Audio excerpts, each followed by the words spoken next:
Literally, like what else is there to say? What else literally could I possibly say? That was just horrible. Just awful. So much stuff I could say, but y'all have already heard me say it God knows how many times in our wins or in our losses, but that's already 3 straight losses for us. That's tough to deal with. That's tough to deal with. I don't care if early in the season, late in the season, middle of the season, it don't matter. Losing 3 in a row is a terrible feeling. It's an awful feeling. It straight sucks. Which is a word I could use right now to describe Reggie Bullock, because he has just been god awful. He's been just plain pitiful. Plain simple. He's been pitiful. What else really is there to say about that man? Those announcers earlier when I was watching the game saying, they got their shooters, Bullock out there. I was like, the hell we don't. Reggie is not a damn shooter. Not from what I've seen so far this season. Just terrible. Just god awful. Jason Kidd, words can't describe how much he's pissing me off right now. Having nothing really but just quote unquote 3-point shooters out there with Luka. I was like, look, at this point, the hell with that. Get Christian Wood ass up in the game and let him fucking play. Excuse my language. I'm sorry, but that's just how I'm feeling right now. I'm pissed off. I'm really pissed right now with how that game ended. Once again, team didn't have their best players, and what the hell did we do? Wet the bed, piss the bed, basically diarrhea in the bed. I gotta give them their props of containing Luka. They did what they were supposed to do on him, containing him, stopping him from getting involved in the game. But still, fact of the matter is, they can't say Luka wasn't getting his teammates involved, because every single time Luka tried to get going, they just send double teams at him. He passed the ball to people that were wide open, or if anything, he passed it to somebody in the lane, and then they passed to somebody that's wide open. And what happened? Can't make a shot. Just can't make a shot. Just can't. Two individual players only made 3-pointers that whole entire game. Just awful. Luka made 2, but he didn't really take that many shots this whole entire game. So, oh my goodness, just words can't even describe how pissed off I am right now with this team. I'm still a MAVS fan, ride or die. Still am, but just God Almighty, this is just what comes with being Is this really just what it comes with being a Dallas Mavericks fan? Just being pissed off in moments like this? Is this really what it is? I mean, I know it is. We go through it damn near every single season, but still, this is just awful. Just plain terrible. The way we're looking right now, we're looking like we can barely make the play in. The way we're looking right now, because I can tell you right now that adrenaline and that hype we have from that Western Conference playoff series run last season, that's gone. That's out the window right now. That's gone. Yeah, we was running high off of it and everything, but right now we just not looking good. We look awful. Just at this point, I'm basically saying just get rid of Reggie. Stop. Either keep his ass on the bench or just get rid of him, because he is not providing a damn thing. We almost 20 games in, and he has not provided shit. He only provided literally for one game, and that was in the fourth quarter when he hit 4 threes. That's all he's really done to highlight this season for us. Other than that, nothing. Just nothing. And it's irritating, frustrating. Just just abysmal. Just I could go on and on of how terrible we looked, but let me just get into track and field. Let me do that. Haven't talked about it in a while. Give me something to uplift my spirits right now. ASAFA Powell, one of the fastest men ever over the 100 meters. One of the greatest starters in the history of the 100 meters as well.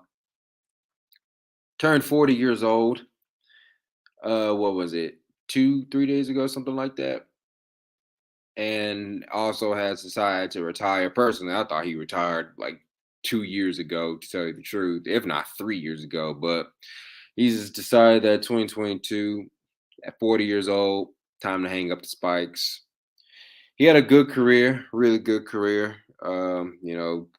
Icon out in Jamaica, really an icon in the world of sprinting. If I'm going to be completely honest, it's truly he's one of the greatest to ever do it, one of the fastest to ever do it.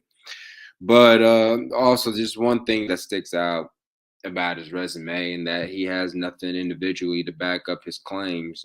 He's just like my Mavericks, choked in every single time he needs to win. He did in what, 2007. He was favored to win, pissed the bed, came in third place. He was one of the favorites in what, the 2008 Beijing Olympics, but I think we all knew eventually Usain Bolt was going to win that race. And then the last time I can remember him being a favorite after that was at the 2016 World Indoor Championships in Eugene, Oregon. He was running 6:44 in both his heat and semifinal. That was actually a time where I actually went in confident of ASAFA being the favorite to win. But he did it once again. Didn't deliver. Javon Bromell ended up winning that race in a 6:47, if I may add, his personal best. ASAFA was running 6:44s, and yet the winning time of that race was a 6:47. Go figure, right? Go figure.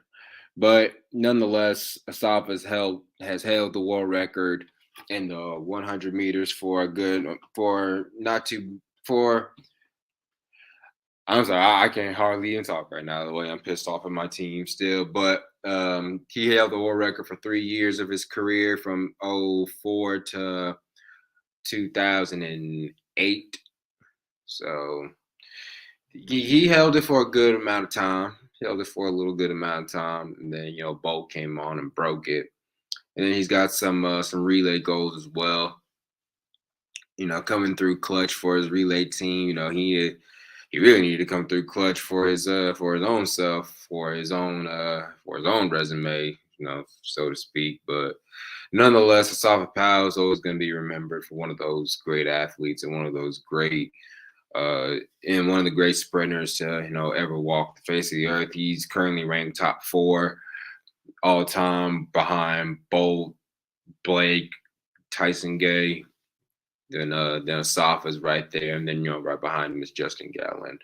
ASAFA's personal best was what, 9.72? Yeah, he ran that 9.72. Granted, if you watched ASAFA Powell's 9.72, watch that race, you'll see that him cruising across that line easily, and I do mean easily, could have been a 9.6, and I mean easy, but he slowed down a lot, ran 9.72. He could run a 9.6 that race on. He really could have ran a 9.6 on several occasions, but he slowed down a lot, eased up.